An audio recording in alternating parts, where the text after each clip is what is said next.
Viewers, భారతదేశ ప్రజలమైన మేము భారతదేశాన్ని సర్వసత్తాక సామ్యవాద లౌకిక ప్రజాస్వామిక గణతంత్ర రాజ్యంగా నిర్మించుకోవడానికి మరియు పౌరులందరికీ సామాజిక, ఆర్థిక, రాజకీయ రంగాలలో న్యాయాన్ని, ఆలోచన, భావ ప్రకటన, విశ్వాసం, ధర్మం మరియు ఆరాధనలో స్వేచ్ఛను, హోదాలలో అవకాశాలలో సమానత్వాన్ని చేకూర్చడానికి, వ్యక్తి గౌరవాన్ని, జాతీయ సమైక్యతను, సమగ్రతను పెంపొందించే సౌభ్రాతృత్వాన్ని పెంపొందించడానికి నిబద్ధులమై ఉన్నాము. నేను ఇప్పుడు చదివింది భారత రాజ్యాంగ పీఠిక. ఈ భారత రాజ్యాంగానికి ప్రియంబుల్ ఆత్మ వంటిది అన్నారు రాజ్యాంగ నిర్మాతలు. భారత రాజ్యాంగ పీఠిక లేకపోతే భారత రాజ్యాంగానికి జీవం లేదు. అలాంటి అద్భుతమైన పీఠికది. మొత్తం రాజ్యాంగంలో ఉండే అన్ని అంశాలని ఆ సారాంశంలో వ్యక్తం చేస్తూ ఉంటాం. ఈ భారతదేశ ప్రజలు తమకు తాము రాసుకొని సమర్పించుకున్న ఒక అద్భుతమైన గ్రంథం భారత రాజ్యాంగం. ముస్లింలకు ఒక మత గ్రంథం ఉంది, ఖురాన్. క్రైస్తవులకు ఒక మత గ్రంథం ఉంది, బైబిల్. బౌద్ధులకు ఒక మత గ్రంథం ఉంది, త్రిపిటకాలు. ఇట్లా ఒక్కొక్క మతానికి కొన్ని మత గ్రంథాలు ఉన్నాయి.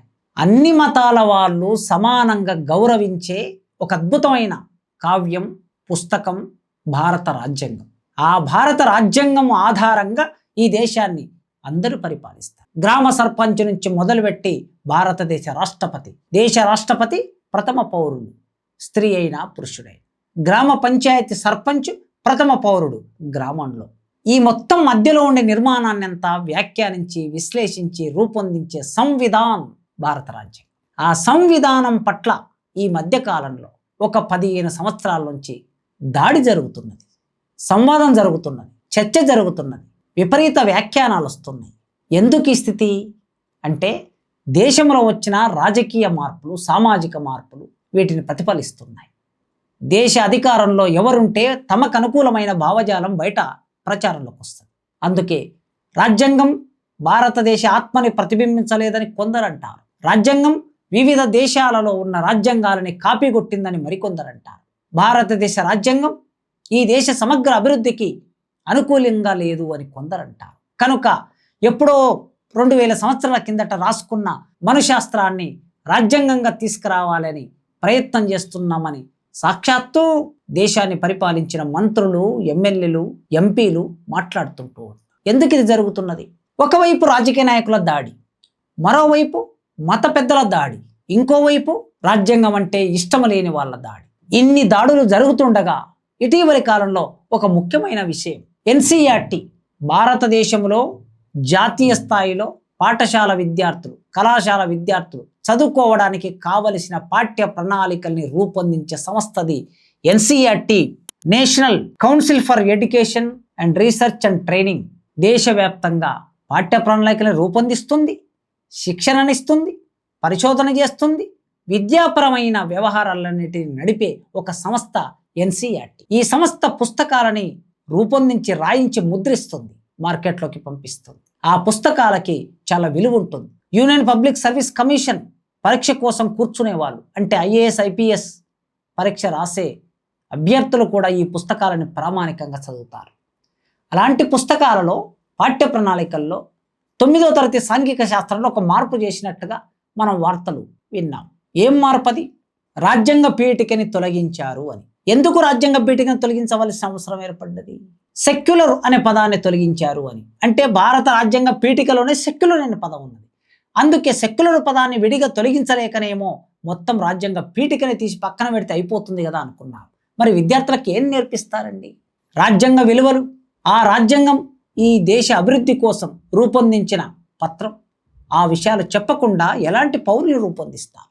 సమానత్వ భావాన్ని, స్వేచ్ఛ అనే భావాన్ని, లౌకికవాదం అనే భావాన్ని, మనిషికి సౌభ్రతత్వం ఉండాలనే భావాన్ని, ఈ దేశ సార్వభౌమాధికారాన్ని కాపాడాలని, ఈ దేశ సర్వసత్తాక అధికారాన్ని కాపాడాలని, అలాంటి ఆలోచనని పాఠశాల స్థాయిలో విద్యార్థులకి నేర్పించకుండా ఎలాంటి పౌరుల్ని తీర్చిదిద్దుతాం మనం?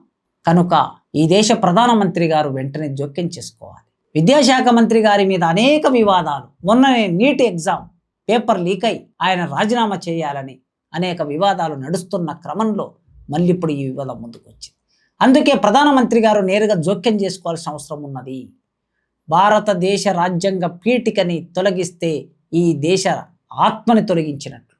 1949 నవంబర్ 26వ తారీఖు నాడు డాక్టర్ బిఆర్ అంబేద్కర్ తాను రాసిన రాజ్యాంగాన్ని పెద్ద మనుషుల చేతుల్లో పెట్టాడు.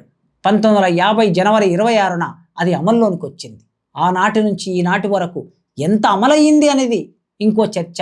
కానీ అమలు కాకుండా ఎన్ని పరిమితులు ఉన్నాయి, ఎన్ని అవరోధాలు ఉన్నాయి, ఎన్ని సమస్యలు వెంటాడుతున్నాయి అనడానికి స్వయంగా ఎన్సీఆర్టీ రాజ్యాంగ పీఠికను తొలగించటమే. రాజ్యాంగ పీఠికను తొలగించిన ఎన్సీఆర్టీ ఏం చేర్చింది? సర్ను చేర్చింది. Special intensive review. ఓటర్ల జాబితాని తయారు చేయడానికి, ఒక సమగ్రమైన విశ్లేషణ చేయడానికి, రివ్యూ చేయడానికి కావలసిన ఒక యంత్రాంగాన్ని ప్రభుత్వం రూపొందించి అన్ని రాష్ట్రాల్లో అమలు చేస్తుంది. చనిపోయిన వాళ్ళ ఓట్లు తీసేయండి. ఈ దేశంను లేకుండా వేరే దేశంలోకి వెళ్ళిపోయి అక్కడే పౌరసత్వంలో స్థిరపడినటువంటి వాళ్ళ ఓట్లు తీసేయండి. నిజమైన ప్రతి పౌరుడికి ఓటు హక్కు ఉండవలసింది. ఆ ఓటును నిర్భయంగా పౌరుడు వినియోగించుకోవాల్సింది.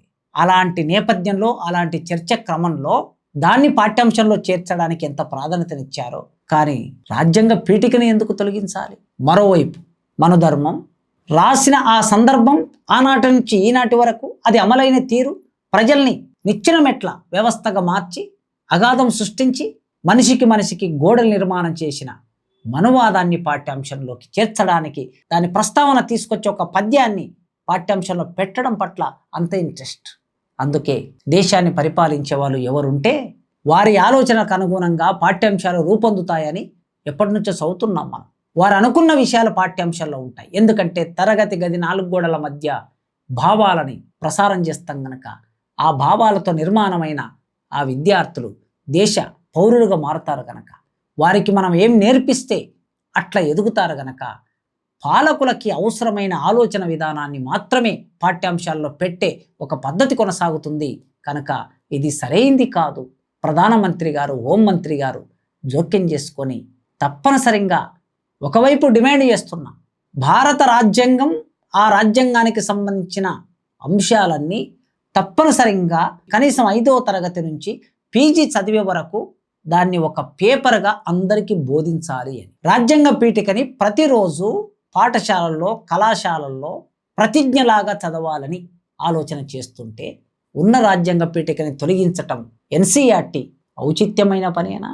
గతంలో కూడా న్యాయ వ్యవస్థలో అవినీతి అనే అంశంతో ఒక పాఠం పెడితే సుప్రీంకోర్టు జోక్యం చేసుకుంటే పాఠాన్ని తీసేశారు. అది న్యాయ వ్యవస్థ గనక, సుప్రీంకోర్టు గనక జోక్యం చేసుకున్నది గనక తీసివేశారు. మరి ఇప్పుడు ఎవరు జోక్యం చేసుకోవాలి?